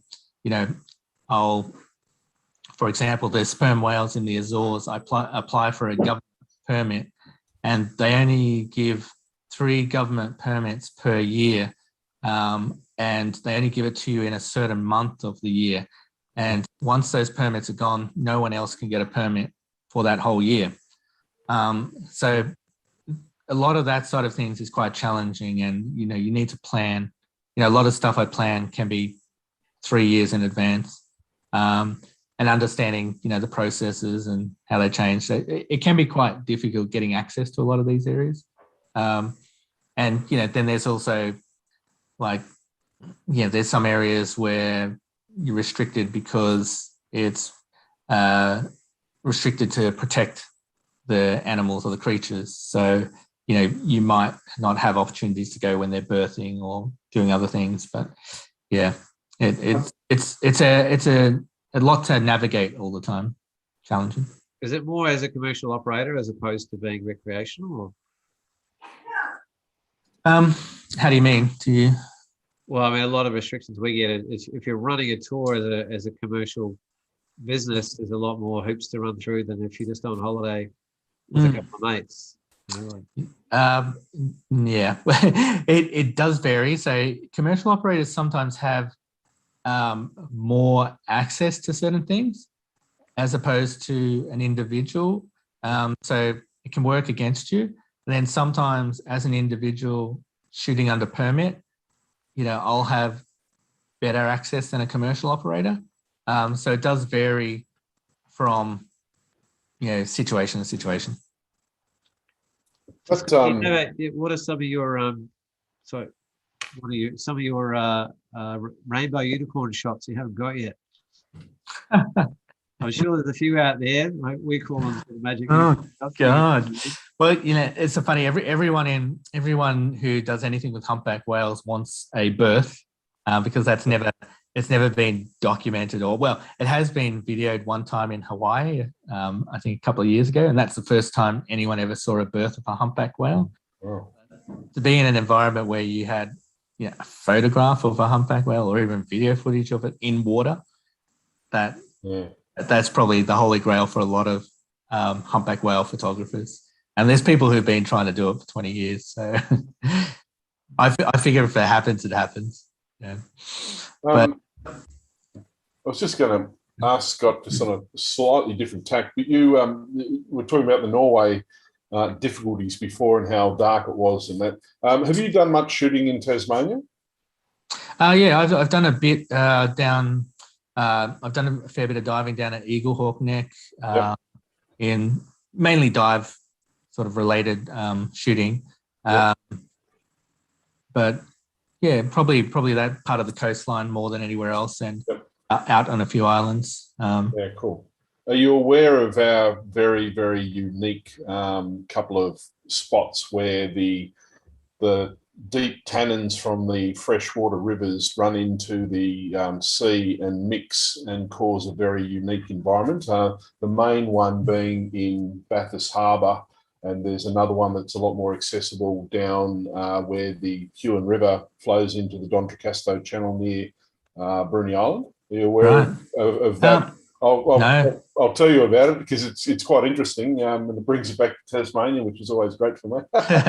But I'm no expert on it, but I think it'll pique your interest. Basically, the tannin fresh waters, so the fresh water runs through the button grass and the tea tree and all these tea stained tannins that make the water a very deep brown and red. Still perfectly fresh and pure, except for these tannins. They flow into the sea, and the density of the fresh water, of course, is lower than the density of the salt water. So the tannins sit on top of the seawater in a layer of, or it depends where it is, I suppose, but a few meters of depth. You have this tannin water that's sitting on top of the seawater with a quite a clear line of differentiation. And because the tannins are so dark, they cause the environment, the sea environment just below that, to be hosting and housing creatures that would normally be in far greater depths of water because there's so little sunlight penetrating. Interesting. Yeah, so there's so little sunlight penetrating into that water that you can dive down 10 meters and see creatures that you would ordinarily find at, say, 200 meters. And it's a really, really unique feature that Tasmania has, and particularly Bathurst Harbour near Melaleuca in the southwest, and what's it, nine pin reserve, which is just on where the Huon River meets the D'Entrecasteaux Channel, is where those two really unique environments. But obviously the easiest one to access is the nine pin point reserve, and I know it's a real hot spot for diving, and I reckon it'd be somewhere that you should probably visit because is that an invite, Nick? Thanks. Yeah. Well, I live in the Huon, so you're welcome to come down this way, and I can show you around. But it's if you look it up, you'll soon see what a special place it is. So the river system where the tannins coming from, stuff, is that river system? Is the water still clear? Yes. It just it depends on if it's in flood or not. If it's in flood, then you'll get sediment. If it's just a general normal flow, then it's a clear but very, very dark water. So you'd have to pick it. You'd probably want to do it in summer. But look, I'm not a diver and I'm not a marine biologist. But if you start talking to people down here, they'll soon tell you what the best circumstances are. But if you come after a flood event, you'll get the usual sediment, of course. But Interesting. Yeah, but I think there's been documentaries on it and everything. I don't have them at hand now, but it's quite bizarre creatures, literally. Well, isn't there one in is it the Hobart River that's got the handfish or the yes, the River Derwent. Yeah. So the River Derwent's got the several species of handfish. I think the two main ones that are of great interest in the estuary are the red handfish, I think, and the spotted handfish. I think they're the two. There might be others. Again, it's just stuff I've picked up. I'm not an expert, but they're very, very rare. And I know the handfish are they're unique creatures because they sort of walk on the bottom and they look like they've got these little hands and they're very cute. But they're very, very rare, and particularly the red handfish, I think, is critically endangered. And there's only a very small section of the estuary in which they reside in, basically. So it's monitored very, very carefully and closely because any major disturbance will cause it dramas. But one of the unfortunate things we've got in the River Derwent is a huge infestation of North Pacific sea stars. I don't know if you're aware of those, but they're a very invasive sea star population, and the River Derwent is just full of them, chockers. They came in ballast water from Japan, and they've taken over the estuary, which is a bit tragic. It sounds like a project for me. Well, divers go down there and literally pull out bags and bags and bags of these starfish, and it will be a great documentary subject. Oh yeah. Of course, we've got under the Tasman Bridge, we've got the wreckage of the ship, the Lake Illawarra, which hit the Tasman Bridge on the 5th of January 1975 and collapsed the bridge in one section and killed, I think, 8 people. And that's still there under, I think it's about between 15 and 30 metres deep. Don't quote me on that, but it's, divers go down there. The Uni Dive Club were down there quite recently and took some pretty haunting and eerie footage of it.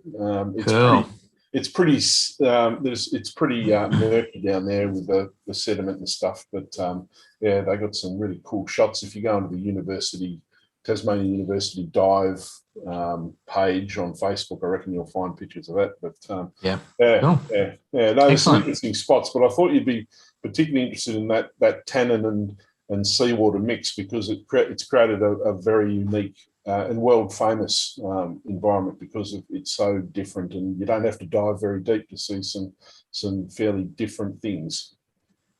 I'd like to do some split shots in the forest down there as well, like find a water system with some nice, beautiful, trees that I could, get above and below the surface and things like that. Yeah. Well, I can think of some rivers where above the surface would be fantastic, but most of the ones where you've got the rainforest, they're all got tannin water, so it's all very, very dark water, and I don't know how you go with photographing anything underneath, but somewhere could be interesting. Throw a bit of interesting light in the mix. I reckon if you put a pretty platypus strobe, somewhere like the Pyman River at Corinna in the Tarkine would be an interesting spot to try some experimentation. There's you got all the Huon pines lining the banks of the river just downstream from there. So that'd be a good place to start, I reckon. Cool. There's a couple of things I wouldn't mind. So we've got about probably a half hour or so. Sure. Is as a photographer, like, what are you looking for in a photograph, in terms of composition, light, styling, the moment, structure and image, and what maybe go through a few images that speak to sort of what we all might sort of strive for. And secondly, I'd also be quite interested to touch base on some of the sort of long-term and conservation projects you've been involved with sort of around the world, and how your huge amount of time in the ocean has put you in a position to to see how changes have happened in the environment with different creatures, and how you maybe support that through your craft as well? Yeah, no problem. I'll talk about what I'm looking for first. It's for me, it's the underwater world, and actually the underwater photography world. There's actually a lot of people, fantastic, high caliber of underwater photographers out there, and all of us tend to be visiting a lot of the same areas around the world, or spending time in the same areas around the world. As a photographer, I'm always looking for a different aspect, or something that hasn't been shot before. And it's a tricky one too, because there's a lot of stuff that's been shot before. And yes, I could probably shoot it in a different way and do something different, but I find that I'm driven by looking for new and unique things in the world. And, and a good example of this is, and I'll bring up one of my shots from, okay, so this is, just share the screen.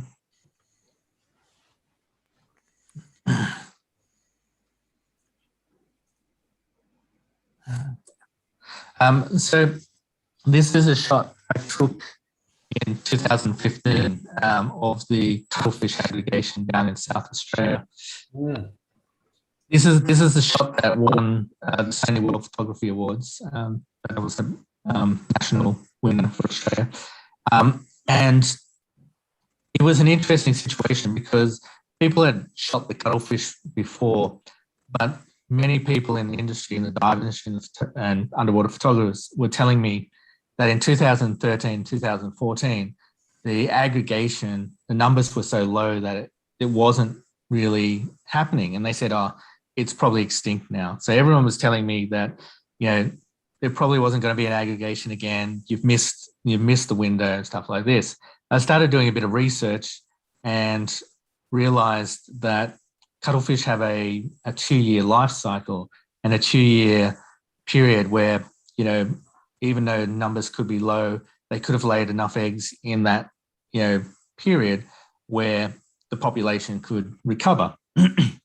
Anyway, so I went down in 2015. There was hardly any divers down there. There was no one down there. And, I'd never photographed cuttlefish before. So I didn't even know what to expect or what to see. And I got down there and I saw thousands of cuttlefish. So to give you an example, every 5 square meters, there would have been 50 of these cuttlefish, these Australian giant cuttlefish. So they're endemic species, found nowhere else in the world. And they aggregate in this one area in South Australia called the Spencer Gulf. And they aggregate in numbers. They're obviously coming there to mate and lay eggs. And then basically after the mating period, they wither away and die. They literally, their bodies fall apart and they die. So I went down here, had a look, did a bit of research, had a look on, sites. And there wasn't too many, different shots of cuttlefish. There was like always a picture of 1 or 2 with some nice light stuff. So in my head, I was like, didn't know what to expect. But also once I got down there, it's when that creativity starts to hit. You start to see, okay, well, I'm in shallow water. The light's penetrating quite well through the water. And these guys are lighting up different colors and patterns and shapes, as part of their mating ritual. And I took probably about 4 or 5 shots that are similar to this, but this was the only shot where I've got this situation where this male in the front is basically protecting a female below, and all these other males around him are looking to try to get their opportunity to go in and mate with the female. And the fact that they're all looking inward, it's almost, like I couldn't have staged these guys any better than this. And they're all looking inwards. They're all, the engagement's all with all the different, eyes. And they've even got one on the right-hand side where the eye's peering through the berry weed. There's a red one behind you. All you can see is the eye. And it was one of those shots I took like I said, because I hadn't had any experience shooting the cuttlefish before, I took a few shots and I showed a few divers, said, oh, you know, I got some nice shots, I think. And they go, oh, yeah, they look great. And I sat on them for about 3 or 4 months. And I didn't even know what to think about these shots. And I came back about 4 months later and I thought, oh, maybe this is quite different. So this was a situation where, you know, my lack of experience shooting these and my lack of seeing anything out there in the world ended up being, you know, a situation where I managed to compose, you know, this situation because based on what the behavioral habits were of these cuttlefish. And I sat in the water. This water is on a good day 14 degrees, on a most days it's 12 degrees. So I sat in the water for an hour and a half each day, and I think I only had about 3 days there. And it was only the first day that I was there that the conditions were like this. Every other day it was murky, and you know there was no beautiful light. It was very flat and overcast. So yeah, it was an interesting situation, but it was also one of those things that, you know, I was looking to shoot something different, something I hadn't seen before. And yeah, this was the result. And it, you know, this photo and maybe I have the other one. 1 second. Might not have the other one. I've got a similar photo to that one. I'll just quickly show you if I can find it. Geez, you're flicking past some absolute pearlers there, mate. Yeah, I'll show you them in a second. We need to make sure we see all those too. yeah, cool. Yeah, anyway, so those two, like there was 2 shots I shot. One ended up being awarded at Sony World Photography Awards. The other one was awarded at BBC. Yeah, it was one of those things. I was looking for, you know, a different perspective on a subject matter that had been seen before, but probably had not been seen often. And the interesting thing about cuttlefish now, like I went in with the whole premise of I wanted to make it a 5-year project.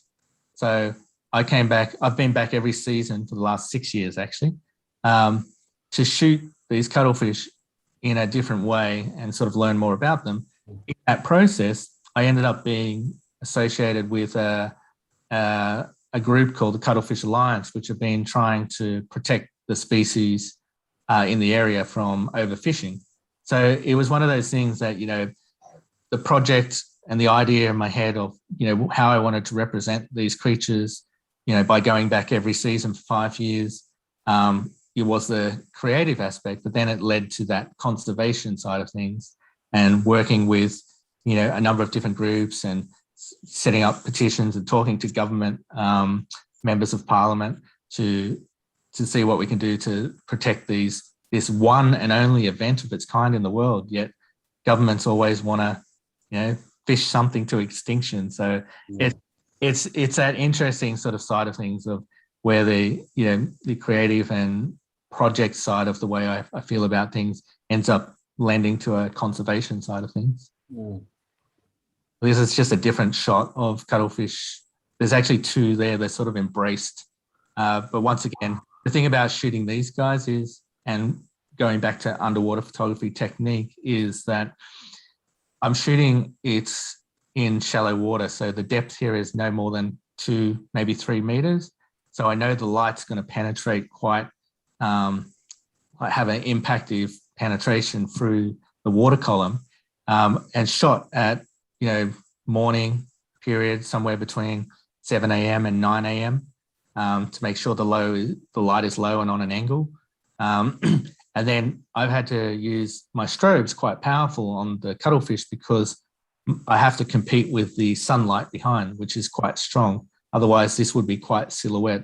And also, it's lighting up the environment, so making sure the environment was balanced with the light I'm putting onto the artificial light I'm putting onto the subject.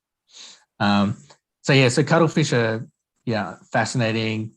You know, I could talk for hours on them, but I won't. I'll show you some other photos instead. Oh, amazing, mate. Beautiful pictures. So this is a shot I took in Byron Bay. It's actually 3 turtles munching on a giant jellyfish. What the turtles tend to do is they eat the soft tentacles of the jellyfish, and that's the bit they really like. The rest of the jellyfish they're not too fussed about, but the soft sort of tentacles below is what they're devouring, and they tend to fight over the jellyfish, like over the best bits. So I saw these 3 turtles, and they were sort of vying for position, and it was, a beautiful overlap. It wasn't that deep in the water column as well. I was scuba diving, but I wouldn't have been more than, I don't know, maybe 4 meters down, 3 or 4 meters down. So there was beautiful light coming from the surface. And green turtles always look like, this yellowy, scratchy sort of color, like, especially when they're older, because they've got a lot of barnacles and a lot of algae and stuff like that. To get a really nice clean one, you have to get a young one.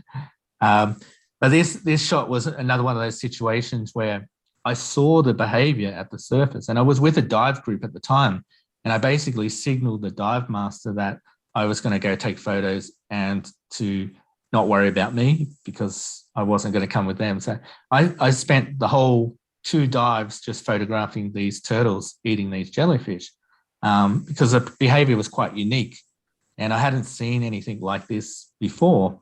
And I am quite a behavioral photographer as well, like when I document stuff. So I'm looking for unique behaviors that tell a story about the creatures and, their life cycle and things like that. And I figured this was a perfect example, of, the relationship between, the jellyfish and the turtles and, how they're, basically turning this into just an empty hull by the time they're finished. And this shot specifically was the one that was awarded at Australian Geographic. I won in the behavioural category with this shot. I actually took a few similar shots. This is another one I took of the turtle. This one, I tell you, I prefer this one more. It actually gives me a really good detailed view of the jellyfish, and this was obviously at an earlier stage before they devoured a lot of the tentacles. But I love photographing jellyfish at the best of times because they're so intricate, there's so much detail in them, there's so much color and texture, and to get this guy just take a big chomp, flippers widespread and close to the surface in this environment.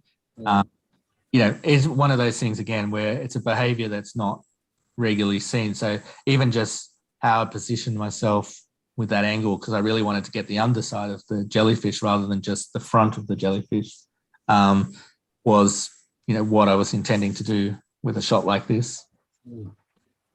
And jellyfish, like I said, jellyfish are a favorite. They're quite an intricate sort of creature. This is an interesting shot. This is the first shot I ever put into APPers. And it got gold at APPers. And I had no idea. I just joined the AIPP, I think it was like 2015 or 16 maybe. And I had no idea, about the community and, the caliber of photographers and things like that. And this gets a gold, and I think I got 2 silvers and something else. And I thought, this whole photography thing's not too hard, is it? I think I ate my words every year after that. But I remember saying this, Scott, actually. I didn't know that particular one, but I certainly remember it. Very memorable image.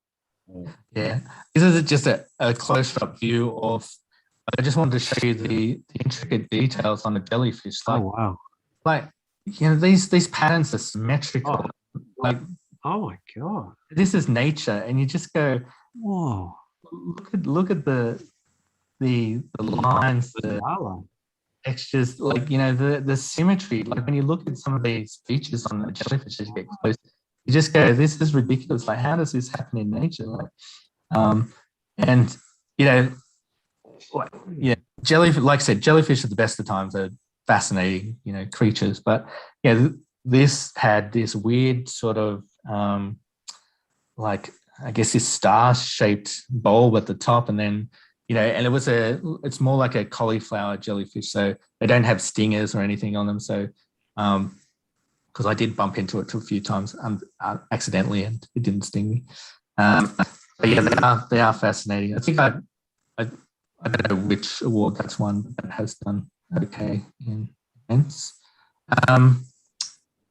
This is a shot from another rapper shot. And also won gold one year. And this is, this I do like the story, between this, like, the mother below, the newborn calf above, and, that sort of connection between the two. Like, you can see there's, that level of, caution as well as, like, this calf exploring its environment for the first time. And just to be able to shoot in clear water where you can see the bottom, and this whale sort of basically sitting on the bottom, like, it is quite an interesting shot, and definitely, like I said, there's a million whale photos out there, and there's amazing photographers who shoot specifically humpback whales, but to sort of give them a different narrative is quite interesting as well.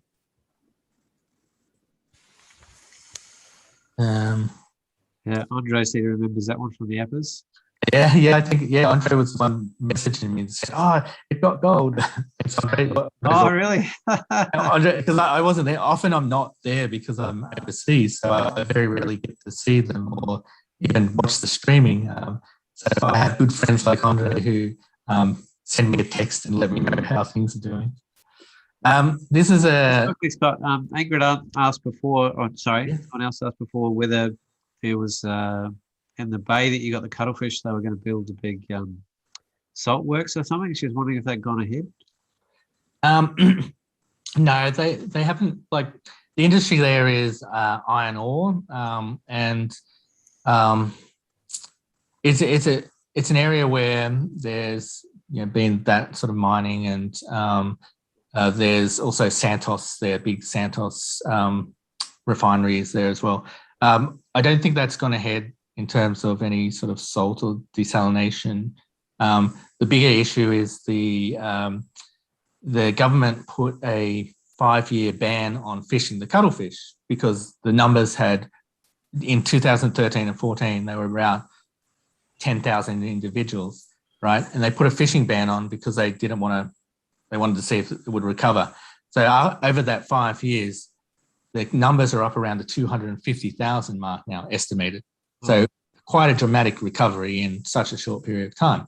So the problem is that the recent member for Parliament in South Australia lifted the ban, which allowed anyone commercial to go out and fish. So now they can just go out and fish and take all these cuttlefish, during the season, which is crazy because, like I said, it's a mating event. If it doesn't happen, then the species is extinct.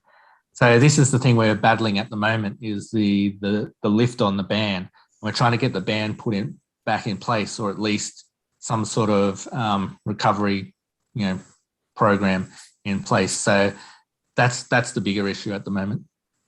So what are the other sort of because we've got about sort of 10 minutes or so, Scott, and sure.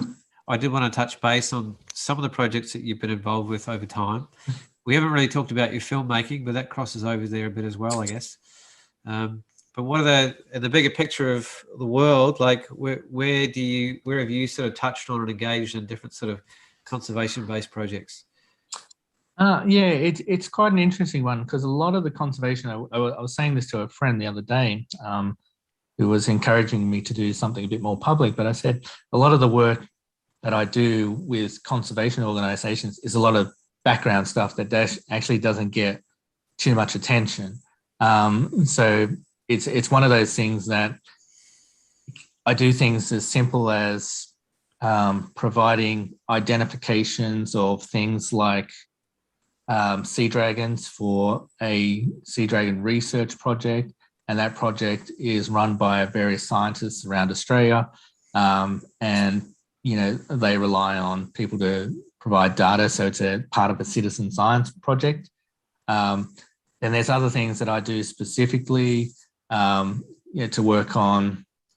In Tonga, I do identification of whales, and that informs the industry on tourism and sustainability, and put reports in place for that. I do some stuff in Antarctica. It's tricky to sort of like a lot of the stuff is more complex data work as opposed to I'm going out and protesting and saving something. I'm just trying to think of one that would be a bit more specific. I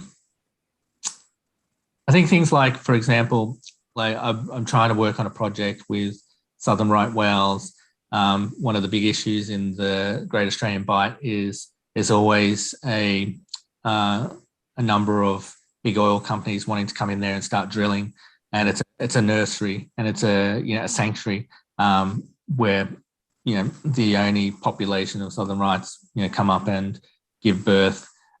So working on a project from a photographic point of view with a big organisation, a big non-profit organisation, and then to present that to the government to support sort of efforts to protect even further, or at least the biggest thing about anything like oil companies coming in, yes, they might get stopped for a year temporarily, and then you have to start the fight again because another oil company comes in. So I'm doing a bit of work at the moment. That's one of my bigger projects. And I thought I saw, like last week, you've got some work up at an exhibition in Iceland, is it? Yeah, I think that was more awareness piece that a non-profit group up in that part of the world has put together. Obviously, Iceland, Greenland, Faroe Islands, those places still hunt whales, and they still have a whaling industry, and ironically, some of them also have a whale watch industry. So I think that it was mainly to raise awareness of the various species and the issues they face in different parts of the world. And there were a number of photographers that were invited to present their work in a large public display to raise that awareness. Oh, awesome. We better see a few more images before it's time to. Sure. Show us through. Yeah, sure. Let me. We'll let you finish, Scott, by because a few people have already asked. How do we go on, get out in the water with Scott? I certainly want to leave you a bit of time to give people used to do that.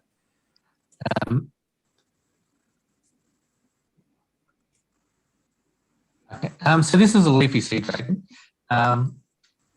This is another one of those situations, like leafy sea dragons, getting them in the right position. Like they always turn and face their backside to you. So this was one of those beautiful situations. I've got this beautiful seagrass bed, and the leafy sea dragons, they tend to be fairly hidden, and they'll hide in like very weird and other stuff that resembles them, their appendages. And this one happened to be out in the open when I was searching for leafies, and it was early morning again, and the light was piercing through, lighting up the seabed, as well as I had to pump a bit of artificial light in to bring up the leafy sea dragon against the sunny backdrop. But these are the guys that I'm extremely obsessed with. So if there's any chance to dive and these guys are in the area, I will probably dive and just photograph these guys the whole time. They're just a unique endemic creature. Like, there's these and the weedy sea dragons, which you don't get anywhere else in the world. Let me bring up a weedy. I remember this one. Just in terms of whales, Aaron was just asking, do whales protect their young like sung animals do? Like, how protective are they in general, relatively speaking? Yeah, most whales are fairly protective, and here's a good image to represent that. So this is a false killer. This is probably one of my favorite shots. And this is the shot won at Silver Linings last year. This is a female false killer whale, and her calf is below her. And this trail of bubbles in the underwater world of cetaceans and whales is a communicative tool, and it can be sometimes be used as a warning. In this situation, I'd say it's a warning, or it's a distraction method to take you away from the focus of, them, the calf below. So, this female has got her calf below. You can just see the calf's tail below. The trail of bubbles sort of comes into this beautiful S curve. I shot straight down, like this was shot with a 8mm fisheye straight down into the ocean. So there was nothing below but blue water. The detail on like a subject like this, the whale, has got very strong lines and like contrasting lines and leading lines, and then it's got these little scuffs and scars on the body, which sort of make you question what's happening, what's going on, and to have such a like I said, this beautiful sort of blue backdrop behind, which obviously is black and white now, made these really strong featured creatures stand out on such a nice palette. But yeah, back to your sort of question, which is are whales protected? Yeah, they're all very protective of their young, and they do different things to show that or give you warning signs, whether it's getting between you and a calf, whether it's blowing bubbles, whether it's making a lot of noise, clicking, whistling, sounds underwater. It's very clear their movements are very directed and very intentional. So, for example, a humpback whale might put its pectoral fin out towards you to sort of, tell you that that's close enough. That's how I know how long my pectoral fin is. So that's as close as, I want you to get. So yeah, they are Keeping it at arm's length, so to speak. Yeah, pectoral length, which is like probably about 7 meters. Yeah, so they can be quite interesting. I'll show you this one. Oh, is that a leopard seal? So this is a leopard seal, and leopard seal is another one that's quite interesting behaviour. So what they do is, they're the apex predator. They're the dominant species down there, pretty much. There's not many things that would go against the leopard seal, and they're quite a big creature as well. And I'll show you a picture of me next to one, or someone next to one, so you can get an idea of size. Crikey, you're close. Oh, it's huge. Yeah, so a leopard seal is about twice the length of the person, and they've got those big teeth you just saw, and they're quite an interesting, intelligent creature too, because what they'll do is they tend to show you their teeth. They'll come up to you and they bare their teeth, and that mouth goes over my bad port. It's that wall, and they bare their teeth, and they turn their head left and right around the dome. They don't clench down or anything, and then they do this whole headbutting thing where they headbutt, and you flinch because this thing's in your face and it's headbutting towards you, and so they're doing all this really territorial dominant behavior, and then once they've shown you their boss, they literally relax, and they start just swimming around you.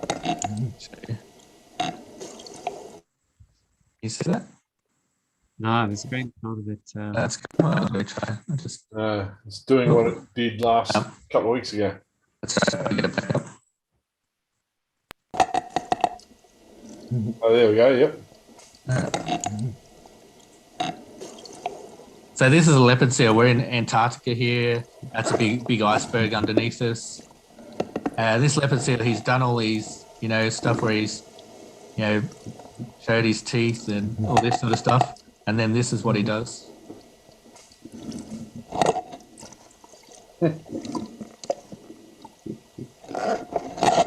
Bang. See? So he headbutted me at the end. So they headbutted the dam, and yeah, that was it. And that was the most aggressive behaviour they had.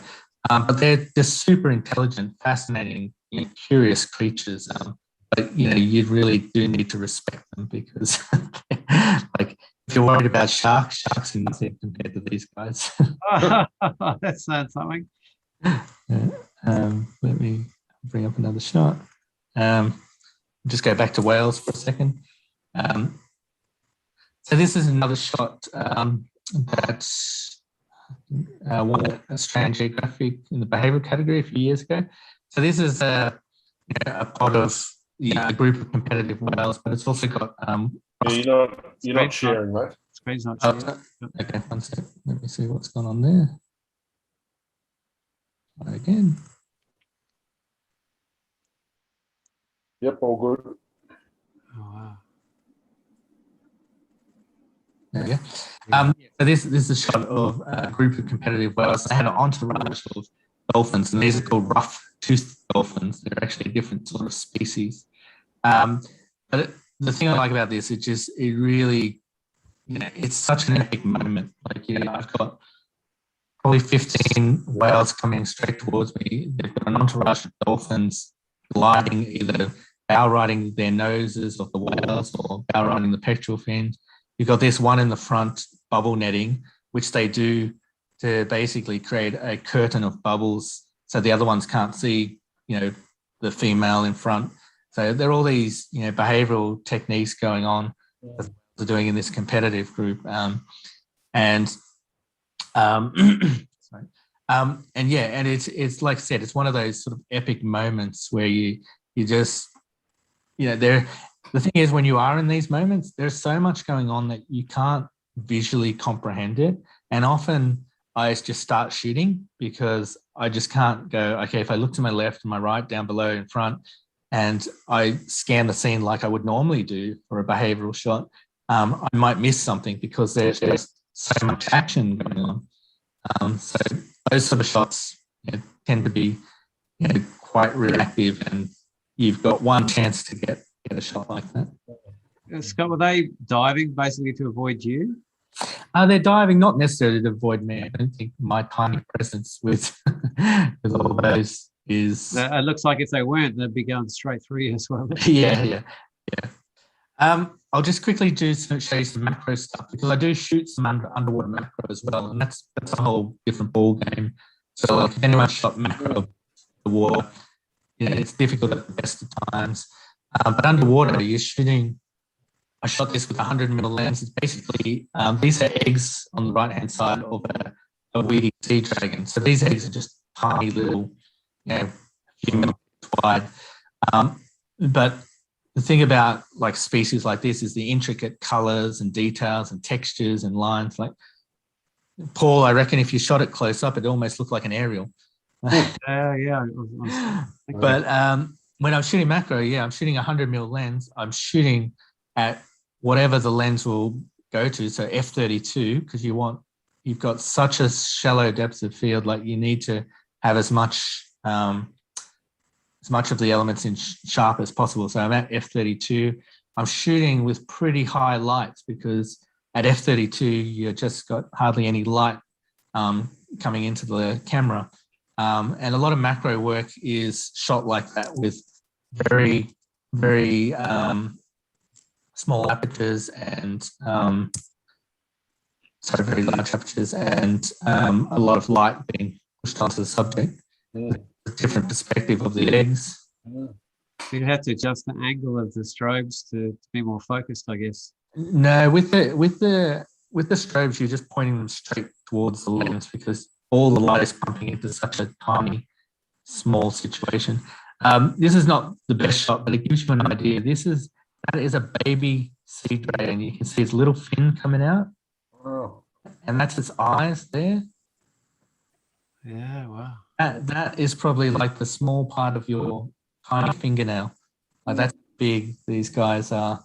But yeah, these little sea dragons end up being these beautiful big dragons.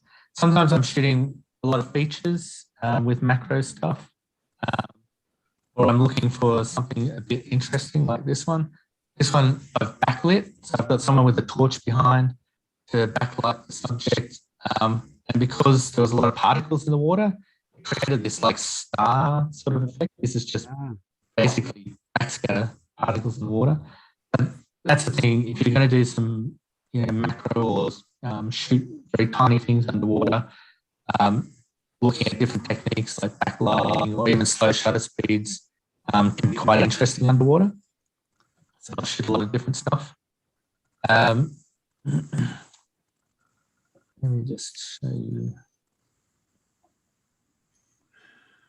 I'll go one more. This is a penguin underwater. So another situation where we had these penguins and they were sitting outside the water, and they're very reluctant to go in the water when you're there because they're used to being eaten by leopard seals. So you have to sort of wait for a period of time, and these guys move pretty fast. So this one was zooming past me quite fast, or a few of them were zooming past quite fast. And the light wasn't great. It was quite dark around there, but there was this one area where the light was sort of piercing these little bits of rock. And as the penguin passed through it, I sort of snapped the shot because it was the only time you could light them up. And I wasn't using strobes here, so this was all natural light. So shooting these sort of subjects once again, just watching behaviour. And penguins are fast, so that must be a tricky subject to catch. Oh yeah, they're extremely fast. And such high shutter speeds and they move at such high speeds that you can't really use strobes because you just can't sync that fast. But yeah, so look, Antarctica. This is what I normally look like in Antarctica. Oh my god! You look cold. Mate. You look cold. Oh. It's -1 degree, the water temperature. I've got a dry suit on, but it only takes about 5-10 minutes before you start feeling the freezing cold. And as you get closer to icebergs, the water gets a bit colder as well.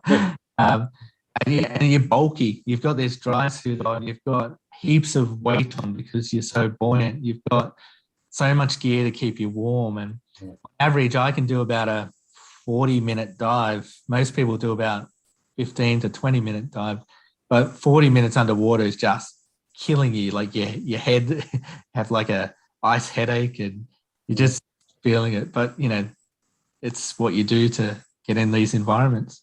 Yeah. Well, we might have to wrap it up there, Paul. Yeah. I figure we'll finish on that one. Be a good one. No, really. It's hard to stop, to be honest. Yeah. Oh, Scott, what a privilege. I just feel, like a whole, I've seen a few shots here and there, but I've never really sat down and listened to someone on so thoroughly in terms of so many different aspects of what they relate to and why they relate to it, and covering all the ranges from, the equipment to the purpose to the understanding of the light and how the temperatures change and how to handle it sort of technically and the conservation sort of aspects. We really covered a lot of bases tonight. And it's such a short period. And a short period of time, really. So I really appreciate that we've had access to someone like yourself with such a deep and long sort of knowledge of the craft, because all of that knowledge is very hard earned. I'm sure with all sorts of faux pas and disasters and bits and pieces to teach you the hard lessons on the way. Somebody did say to me it was one of the more expensive pastimes in the photographic world, probably next to aerial photography. Yeah.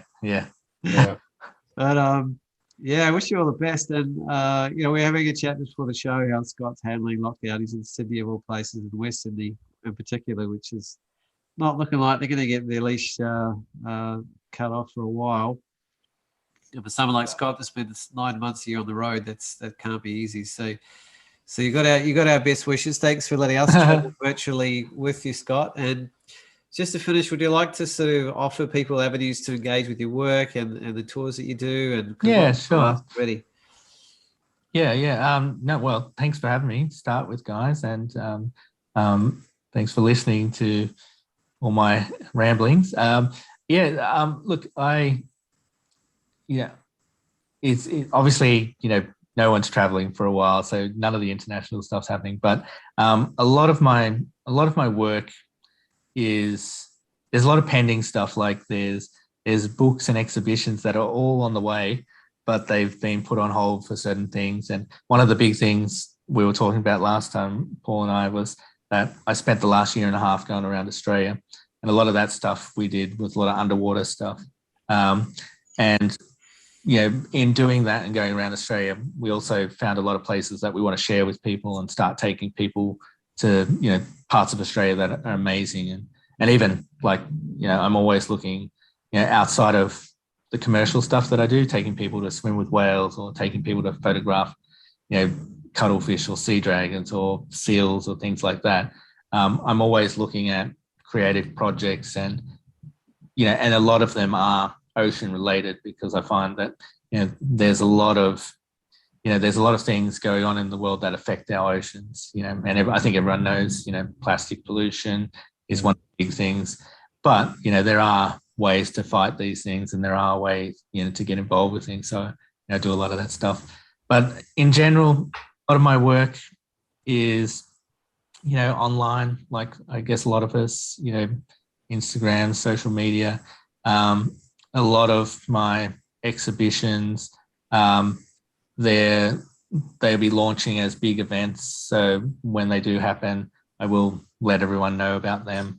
But if there's anything you want to get involved with, or if you're just wanting to get into underwater photography, I'm always happy to, send you a message or chat to you about equipment and gear and locations. And I always tell people the best way to start anything like that is to play in your own backyard. We have, here in Sydney, it's easy for me. All the local beaches are amazing for marine life. So, and most of my awards that I've won for different things have been in my own backyard, which is, always, a great privilege as well, to be able to do beautiful work where you live. So it's an amazing thing to do, is get in the water and take photographs, and it's also a creative environment. Like you get in the water and you just look what the light's doing to the rocks, the fish, the models that you have in the water, and you'll just go, oh wow, I've got this great idea, I could do this and this. And then you get even more difficult and intricate, and you start going, oh, can I bring some underwater studio lighting down? Can I put a backdrop there? Can I do this? Once you start getting to that level, then it's crazy, and then you need lots of people to help you. Yeah. Scott's online presence is pretty amazing, actually, and he's very tech savvy, and he gets people that are very good at what they do to showcase his work beautifully. So you're in for a bit of a treat once you go looking. I think he's got Sorry, I couldn't quite hear you. Oh, there you go. Sorry, Siri. He's got about 5 websites, so I just put his main one there just for a starting point.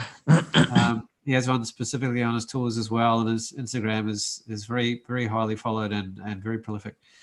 So, and I haven't even touched base yet, Scott, about your film work. That might have to be a whole other conversation. Yeah, we'll have to do that another time. Thanks, Nick, for skipping the Olympics for long enough. I'm sure you'll back on there. I'll have a look as well.